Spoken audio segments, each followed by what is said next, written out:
ایک بار ایک بھنگی بادشاہ کے محل میں صفائی کرتے جب ایک بھنگی کی نظر ملکہ پر پڑی تو وہ پہلی نظر میں اس پر فدا ہو گیا، لیکن اپنی حیثیت اور ملکہ کی حیثیت میں فرق دیکھا تو سر جھکائے وہاں سے چلا گیا، پر دل تھا جو ایک ملاقات کی حسرت میں تڑپتا رہا۔ عشق کی بیماری نے جسمانی بیماری کا روپ لیا اور وہ بستر پر پڑ گیا۔ بھنگی کی بیوی بھی اس ساری حالت سے واقف تھی۔ بھنگی کی خراب حالت کی بنا پر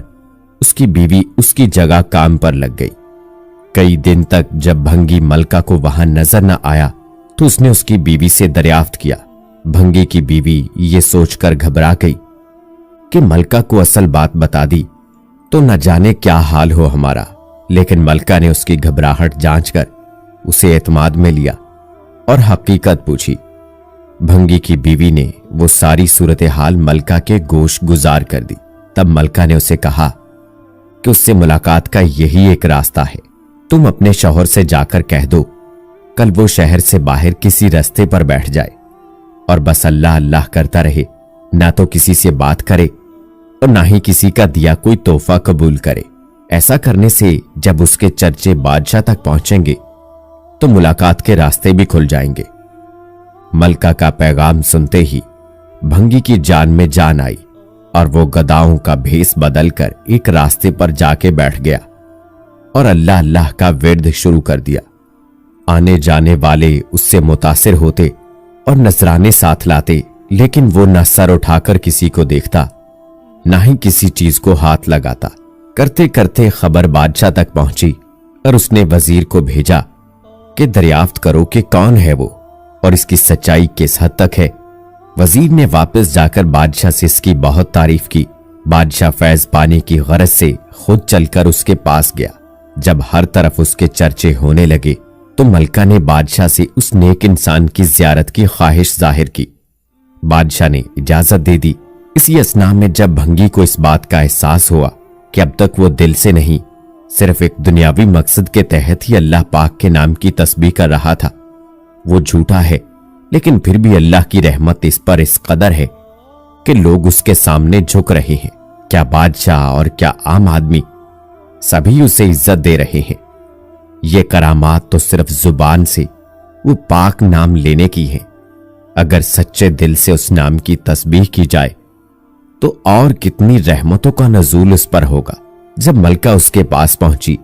تو اس نے سر اٹھا کے اس کی طرف نہ دیکھا اور وہ روتی ہوئی واپس اپنے محل چلی گئی۔ اللہ کا کوئی ایسا بندہ نہیں جس کے دل و دماغ دنیا کی ہما ہمی چمک دمک اور رنگ رلیوں سے متاثر نہ ہوتے ہوں۔ نفسانی خواہشات، دنیا کے مختلف لذتیں اور پھر شیطانوں کے مختلف جہتوں سے تسلسل کے ساتھ حملے ہیں، جن کے سبب ولی صفت انسان بھی غفلت کا شکار ہو کر گناہ اور قصور کر بیٹھتا ہے، لیکن جب وہ ندامت، شرمندگی اور اللہ کے نزدیک جواب دہی کا احساس پیدا کرتا ہے اور اپنے کو مجرم اور خطاوار سمجھ کر معافی اور بخشش مانگتا اور آئندہ کے لیے توبہ کرتا ہے تو اس کے سارے گناہ معاف کر دیے جاتے ہیں اور وہ اللہ کی نظر میں اتنا محبوب اور پیارا انسان ہو جاتا ہے جیسا کہ اس نے کوئی گناہ ہی نہ کیا ہو۔ قرآن مجید میں توبہ و استغفار کرنے والے بندوں کے لیے صرف معافی اور بخشش ہی کی نہیں بلکہ اللہ تعالیٰ کی خاص عنایت و محبت اور اس کے پیار کی بشارت سنائی گئی ہے۔ ارشاد باری تعالیٰ ہے، بے شک اللہ محبت رکھتا ہے توبہ کرنے والوں سے اور محبت رکھتا ہے پاک صاف رہنے والوں سے۔ غلطی اور گناہ کا احساس اور پھر گریہ و زاری اللہ کو بہت پسند ہے۔ جب کوئی انسان جرم اور گناہ کرنے کے بعد اپنے مالک حقیقی کے سامنے روتا ہے تو وہ اس سے بے انتہا خوش ہوتا ہے، گویا اس نے اپنی بندگی، عاجزی اور اللہ کی عظمت کا اعتراف کر لیا، اور یہی وہ تصور ہے جس کے استحکام پر اللہ تعالیٰ نے اپنے قرب اور بڑی نعمتوں اور رحمتوں کا وعدہ فرمایا ہے۔ دوستو، اللہ تعالیٰ اپنے مومن بندے کی توبہ سے اتنا خوش ہوتا ہے جیسا کہ وہ سوار جس کی سواری کھانے پانی کے ساتھ کسی چٹیل میدان میں کھو جائے اور وہ مایوس ہو کر ایک درخت کے نیچے سو جائے، جب آنکھ کھلے تو دیکھے کہ وہ سواری کھڑی ہے۔